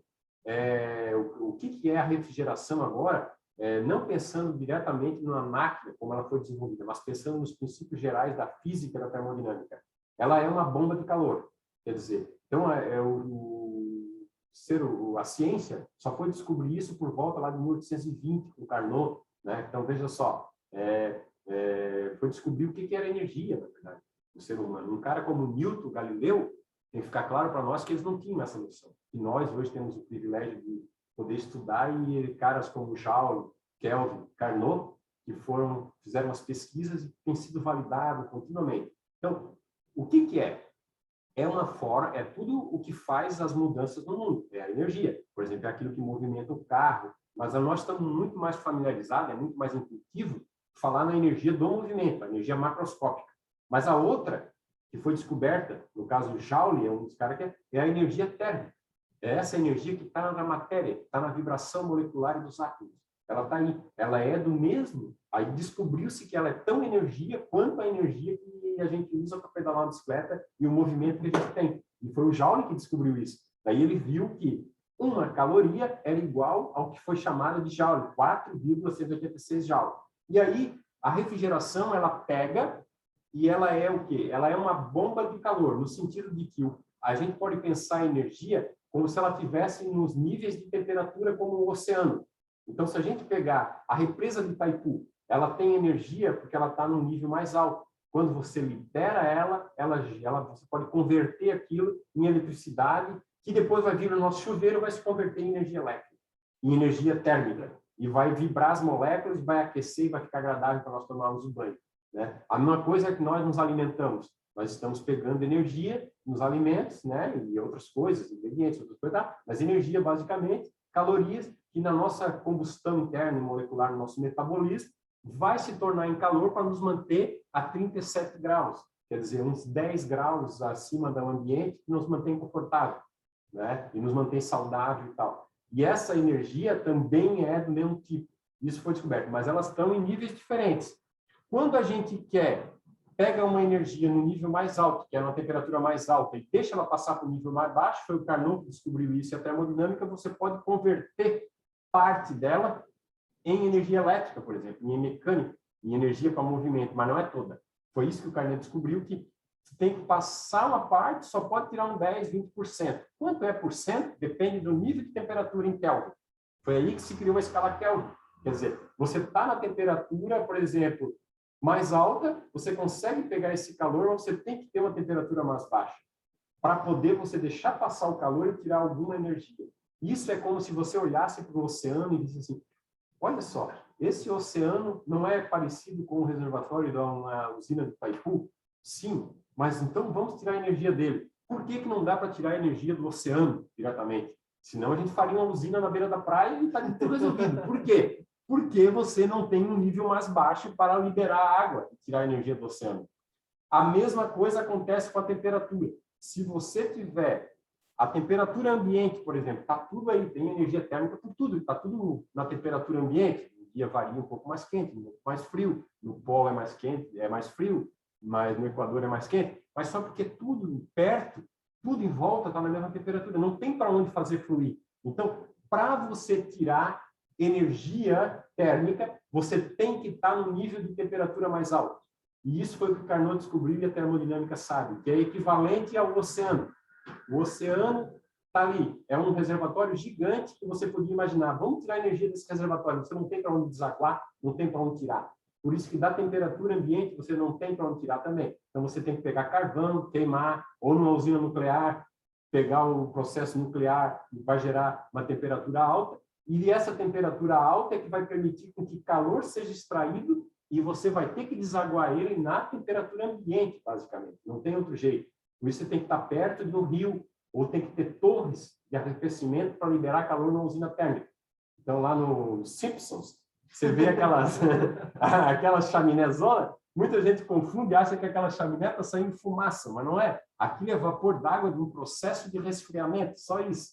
Né? O processo dos Simpsons, que ele critica tanto, é porque é nuclear, vai gerar radiação nuclear. Mas, no fundo, é um processo térmico que faz com que temperatura mais alta exista para poder desaguar para uma temperatura mais baixa e daria para tirar calor. Isso é o que, para gerar energia, isso é o que uma usina termoelétrica térmica faz. A refrigeração é o processo inverso de uma usina térmica. Você tem um nível de temperatura mais baixo, você quer bombear calor para fora para poder manter. É uma câmara frigorífica, o nosso refrigerador, o ar-condicionado. Você quer jogar calor para um nível mais alto. Por isso você tem que injetar energia. Não existe a saída. Então é daí que quando a gente estuda termodinâmica, a gente aprende isso, que para tirar calor de um local que você quer manter frio, ou seja, a baixa temperatura, você tem que bombear calor para o ambiente. Você quer fazer é como se você quisesse tirar água do oceano. Não tem jeito. Você não tem para onde levar, você tem que usar alguma bomba e você tem que usar energia para poder tirar a água de lá. Tá? Então, você vai fazer a refrigeração, é o processo inverso da usina que produz energia elétrica. De Tubarão, uma termoelétrica, mas uma usina nuclear é uma termoelétrica. A gente, às vezes, esquece disso. Pensa no sofisticado do processo nuclear, mas o processo nuclear é só a queima. É só substituir o carvão. Todo o resto do maquinário que está lá dentro é um processo de refrigeração equivalente invertido. Então, em vez do compressor, você usa turbina. Quer dizer, no lugar de comprimir, você expande e gera energia. Mas exatamente, começando lá de novo e voltando para o nível de temperatura, você tem dois níveis de temperatura, o alto e o baixo. Na refrigeração, você quer tirar calor do baixo para poder manter e jogar no alto. Você tem que usar energia para poder fazer isso, para bombear calor entre dois níveis. E no sistema térmico de produção da termoelétrica, você tem os níveis alto e baixo e você deixa calor fluir, aproveita parte dele como mecânica e tem uma limitação, que é a segunda lei da termodinâmica, que daí a gente estuda lá no curso técnico, na engenharia, que a gente tem umas equaçõezinhas relativamente simples, inclusive, mas que começam a nos dar a ideia de quais são os limites. O importante disso é que foi o Carnot que percebeu, e inclusive ele coloca no texto dele, que ele foi um cientista fantástico, morreu muito cedo, inclusive, teve uma doença muito cedo, e ele colocou que os ingleses estavam passando tecnologicamente muito desenvolvidos, mas que ele tinha certeza de que ele tinha achado a explicação dessas máquinas fantásticas, que eram as máquinas a vapor que os ingleses estavam desenvolvendo a Revolução Industrial, né? Mas que ele estava conseguindo explicar melhor e que estava mostrando quais eram os limites dela. E realmente ele estava certo. Até hoje, a gente sabe que o que ele fez e a descoberta dele, de que esses níveis de temperatura é que dominam o processo de produzir energia mecânica, ou que dominam o processo na refrigeração também. Então, tipo assim, é mais difícil você fazer frio num frigorífico, de certa forma, por quilowatt, né, por potência de refrigeração, do que fazer para um shopping center, uma central de ar-condicionado. Por quê? Porque no ar-condicionado, a gente está querendo fazer frio a 22 graus Celsius, vamos dizer, a temperatura fria, que é a condição de conforto, vamos dizer. Mas na câmara frigorífica, talvez a menos 22 graus Celsius. Então, a gente está lá 44 graus Celsius abaixo, na escala Kelvin. E aí que entrou o desenvolvimento da termodinâmica, que é essa parte que dá base para isso tudo historicamente. E a gente falou bastante de coisas práticas, tecnologia, mas por trás, né, junto, como hoje continua sendo, tem que ter a ciência e tentando explicar esses limites e tentando mostrar os caminhos. É através do estudo dessas teorias que a gente consegue dizer para onde que dá para ir, como que dá para melhorar esses processos, principalmente de eficiência, como quanto que é o limite que tem que gastar. Nunca vai ser zero. Não tem como, tipo assim, tem às vezes alguns mirabolantes, o cara querer produzir uma certa quantidade de água gelada, uma quantidade de gelo, e o camarada achar que consegue com uma quantidade de energia X, mas aí um engenheiro, alguém diz, não, você está, inclusive, abaixo do limite crítico mínimo. Tem um crítico, acima do crítico, nós temos que ter essa eficiência, né? Que ela nunca é aquele, mas aí o cara está querendo abaixo do crítico, é impossível. Então, acontece muito isso. A gente está trabalhando no desenvolvimento e tem pessoas numa área comercial ou gerencial de uma grande empresa, né? E tem uma demanda que às vezes está batendo no limite teórico, né? Aí não vai conseguir, né? Não dá para a gente fazer milagres, né? Além do limite normal. Então, é mais ou menos a questão da teoria, como que foi, né? Que veio dessa questão da termodinâmica, que uma coisa a mais para fechar é a escala de temperatura, por exemplo. E no início, né, tudo isso, imagina, quando começou a se fazer refrigeração, primeiro, estava-se à deriva da natureza, a temperatura era que a natureza fornecia. Aí depois, Galileu foi um dos primeiros que conseguiu fazer uns termômetros, né? Tinha que fazer o termômetro, tinha que começar a entender o que era isso, né? Mesmo o frio da natureza, né? Já tinha que ter um desenvolvimento, criar um instrumento e tal. Então, interessante pensar no termômetro rudimentar, que ainda media só essas temperaturas que aconteciam. Aí depois veio o sistema de refrigeração, que aí você controlava a temperatura, você impunha a temperatura. Aí veio a pergunta, até quando? Até quanto que dá para baixar? Né? Essa é outra questão que se aconteceu. Né? E aí veio a escala Kelvin.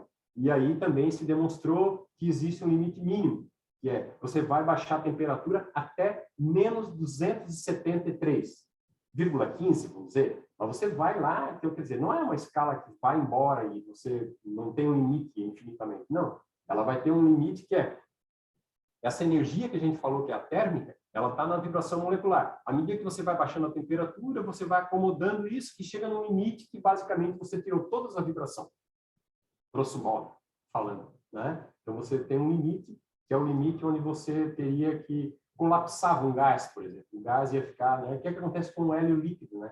É uma substância que ela é uma densidade muito baixa, né? Você consegue fazer ele ficar líquido e acontecem coisas fantásticas quando isso acontece, que são supercondutividade, que é a criogenia, né?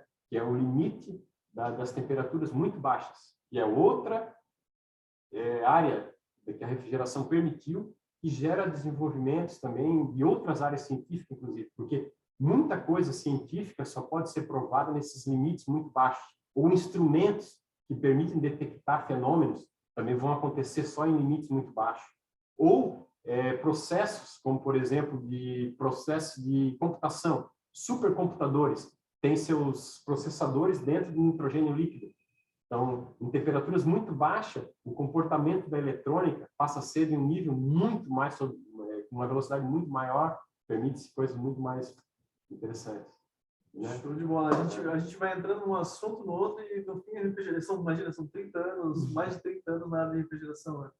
Né? Eu queria lembrar todo mundo que está em casa, antes daqui a pouquinho a gente já está partindo para o final, que daqui a pouco eu vou colocar aqui no chat o link para vocês preencherem com seus dados e vocês vão receber por e-mail o certificado desse evento de que vocês assistiram. Vocês podem depois utilizar, seja de qualquer instituição, pode ser IFSC, UFSC, Unisul ou qualquer universidade do ecossistema Anima,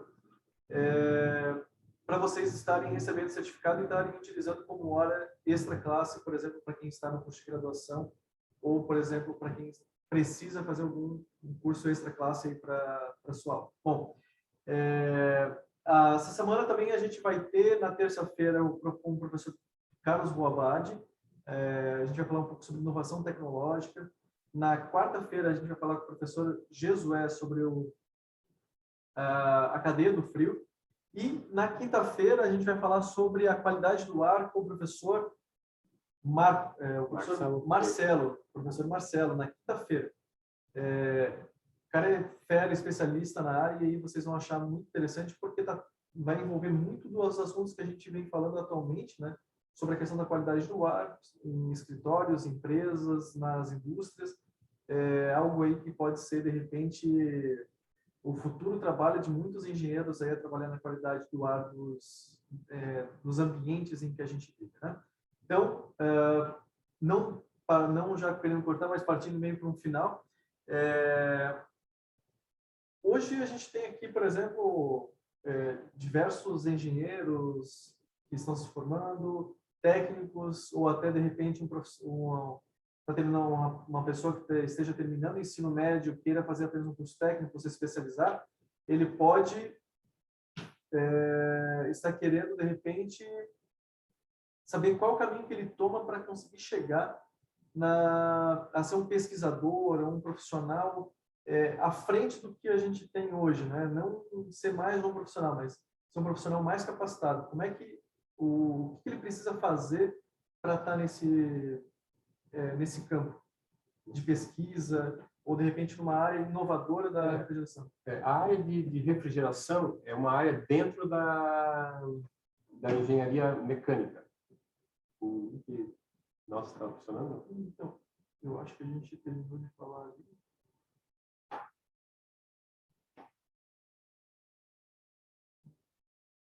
Acho que botaram um horário final, você acha? Uma olhadinha rapidinho.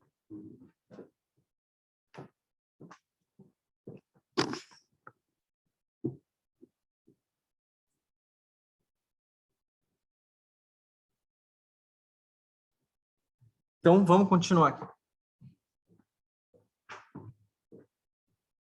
Quem sabe faz ao vivo, né? Então tá, pode responder, né? Então, aqui nós estamos com engenharia mecânica, é a área, dentro da área que a refrigeração vai se desenvolver, né, na mecânica. E nós temos o privilégio de, nesse contexto que a gente falou de Santa Catarina, de ter um departamento de engenharia mecânica realmente de peso, né? E aí, dentro desse departamento, a área de térmica, ela sempre foi uma área expressiva. Então, quem quiser, por exemplo, estiver na região, no Brasil, um local adequado é a engenharia mecânica aqui de Florianópolis, da UFSC, tá? Então, isso já veio desde o início do departamento. Em 82, foi feito esse convênio com a indústria, por exemplo, de Joinville, né? Embraco e tem mantido, e isso só tem crescido. A partir de 82, então aí vão lá 40 anos, né? Que tem aí um forte desenvolvimento tecnológico, e esse desenvolvimento é realmente para o setor, né, de refrigeração industrial. Então, aqui tem um departamento de engenharia mecânica e a pós-graduação depois é onde dá continuidade para isso. Então, quem vem para fazer uma engenharia mecânica pode depois ir para o mestrado, doutorado. O laboratório que acabou sendo desenvolvido dentro da Universidade Federal que é o laboratório hoje que se chama Polo, ele veio desse contato com a indústria, foi parcialmente financiado pelo governo e pela indústria. Ele é um laboratório que tem hoje, deve ter em torno de mais de 100 pessoas, 5 professores, e que desenvolve desde os alunos técnicos que dão apoio, né, que são alunos que vão da nossa escola do Instituto Federal, que sempre a gente trabalhou junto, comigo, inclusive, com parceria com eles. Aí tem os graduandos, que durante o curso de engenharia, quem faz engenharia mecânica dentro da Universidade do Departamento de Engenharia Mecânica, tem essa possibilidade de estar trabalhando como aluno de iniciação científica dentro desse laboratório, que é os professores lá, que são os líderes do laboratório, o professor Prata, o professor César Deschamps, hoje tem o professor Jader e tem o professor Christian Ernst, e esses são os professores líderes do laboratório. O professor Melo, que foi quem desenvolveu grande parte desse convênio ao longo desses anos, há pouco tempo ele veio a falecer, tá? Mas foi quem foi meu orientador de mestrado, doutorado, que liderou todo esse desenvolvimento aí por muitos anos, e levou toda essa relação que o Brasil e mostrou, nós temos muito reconhecimento internacional, eu diria, é realmente um dos melhores laboratórios no mundo, isso dá para dizer assim, né, sem sombra de dúvidas. E então, assim, quem quiser vir para a área de refrigeração, então a gente tem exatamente um curso técnico, tem muitos alunos, meus ex-alunos que hoje estão na indústria, são doutor, tem pesquisador, começou como técnico. Então o caminho é completo, o percurso é completo. Além de ter a indústria propriamente dita ligada com a gente, tá? Então hoje a indústria ligada com esse laboratório na universidade é internacional. E aí é interessante que a rede de pessoas na área de refrigeração mundial tem muita gente que surgiu a partir de Florianópolis, a partir da universidade. E só uma coisa interessante é falar do tipo de tecnologia, depois a gente pode falar para fechar. Então, até para todo mundo, porque às vezes para quem não mora aqui em Florianópolis, ou até quem não está tão habituado com as instituições de ensino que tem aqui na Grande Florianópolis, o pessoal que está fazendo, por exemplo, a engenharia mecânica, por exemplo, o nosso polo da Unisul em Itajaí, ou seja, no polo da Unisociesc em Joinville, Blumenau, eu terminei uma engenharia mecânica, uma engenharia elétrica, engenharia de automação, numa instituição privada, como a Unisul, como qualquer empresa, qualquer universidade do grupo do ecossistema ANIMA, né? Tu pode fazer um mestrado na UFSC, simplesmente Exato. Fazendo um link com o pessoal da UFSC, né? Fazendo contato e mostrando interesse, mostrando trabalho, desenvolvendo trabalhos com eles, vocês podem estar abrindo essa porta. Eu fiz um mestrado também na instituição privada, pode fazer um doutorado também no Polo, né? Que basicamente o Polo é uma instituição de desenvolvimento de tecnologias. Sim. Hoje, por exemplo, a gente está iniciando, a gente já teve autorização do curso de engenharia mecânica aqui no Polo da Pedra Branca, no Sul, e também no Polo do Continente, em São José. Então, esse pessoal que de repente quer seguir a carreira de pesquisador pode estar fazendo um link naturalmente com o polo e terminando a graduação e indo para lá, né? Com certeza. E recomendo que isso comece desde cedo. Quando tiver durante a graduação, já procurar ter alguma relação com os professores, com colegas, com o laboratório para fazer algum tipo de TCC, algum tipo de estágio, que eu acredito que é plenamente viável. Tá? Assim como uma instituição como um técnico no IFSC, ao longo dos anos foi trabalhando isso e acaba que no final de muitos anos ficou grande, a relação é uma parceria grande, só ir estabelecendo que depois isso vira bem natural. Assim como tem gente que é da indústria, inclusive, não é nem do setor acadêmico, que vem fazer mestrado, né? Então, é bem tranquilo, tá? Então, não é algo que está restrito a quem já está dentro só, ele que entrar, né? Ele pode entrar em qualquer nível, né? Desde que ele vai para a graduação, não é o caso, já terminou, vai para o mestrado, já terminou o mestrado, também pode entrar. Tá? E aí que eu falei, como meio que pensando em conclusão, assim, tipo de tecnologia que hoje, as perspectivas, né? Por exemplo, na universidade, tem questão de sistemas de refrigeração magnéticos. São sistemas protótipos que estão sendo pesquisados. Compressores lineares, são compressores que operam sem óleo. tá? Eles operam com um mecanismo somente de vai e vem, então eles têm um mecanismo muito simples, uma parte móvel só, que permite, tem uma tecnologia de sustentação que no atrito ele consiga operar sem óleo, que é uma questão importante, tanto para o meio ambiente quanto de eficiência energética. Lembrando, né, de duas questões assim que estão bem hoje em alta. Outra coisa que vai acontecer são carros elétricos. Como vai ficar o sistema de climatização para carros elétricos? Talvez existe uma demanda de tecnologia para ajustar isso, para adequar. Primeiro, para essa questão de energia, por exemplo. Vai precisar da fonte de energia, que também é energia elétrica, é uma boa fração da energia. Então, quer dizer, vamos ver como que isso vai... Vai ter um carro que é muito leve, todo simples, mas tu vai ainda continuar tendo todo esse sistema de circuito de compressor, fluido refrigerante e água, né? Então, tudo isso aí cada vez já tem pesquisa, né, pelo mundo, mas tem que se pensar nisso, tá? E questão de climatização é sempre importante hoje, agora com a Covid, né? Vai ser ainda um tema de palestra, inclusive na quinta-feira. Então, isso aí cada vez mais vai se tornar importante. Aí tu vê que nessa questão de climatização tem umidade, não falo nada disso, mas aí entra uma importante aspecto histórico, Lewis Carrier, que é o desenvolvimento da climatização do ar-condicionado, né? E hoje, no caso, com a pandemia, cada vez mais é uma tecnologia que ainda tem muita coisa para ser adequada aos requisitos modernos, das construções modernas. Então, assim, ou seja, temos instituições, tem os caminhos para fazer, tem as oportunidades, né? Quais são os desafios também estão aí. Eu diria que é mais ou menos esse o panorama, quer dizer, a gente está num estado, numa região aí do Brasil que realmente abraçou, e por uma questão, como a gente mostrou, vários fatos, a gente participou da história, né? Desse desenvolvimento da refrigeração. Talvez muita coisa aí foi coincidência e se aproveitou as oportunidades que vieram daí, principalmente essas pessoas que eu citei, né, cidades como Brusque, como Joinville, como Florianópolis. Florianópolis, a partir da universidade, abraçou muito essa parte térmica e por isso é que tem contribuiu, então foi mão dupla, né? A indústria se beneficiou, trouxe os problemas e a universidade ajudou. E o meio produtivo cada vez mais forte. Ainda teve uma notícia aí, mais de 250 milhões de investimento do Whirlpool. O Whirlpool é a americana, que é hoje a proprietária, vamos supor, do Consul. Então, essa questão da Consul, né?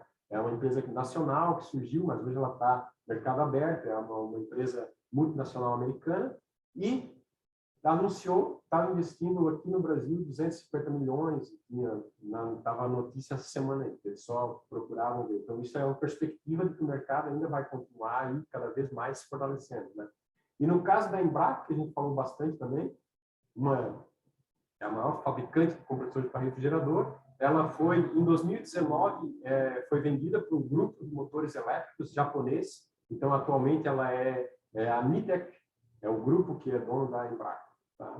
Nidec. Uhum. E aí o panorama que a gente chegou, então, trouxe aí desde os aspectos, né, de como que isso se desenvolveu historicamente no mundo. Santa Catarina teve uma participação muito grande. E qual é o panorama hoje, basicamente, para o futuro? Onde é que estão as oportunidades?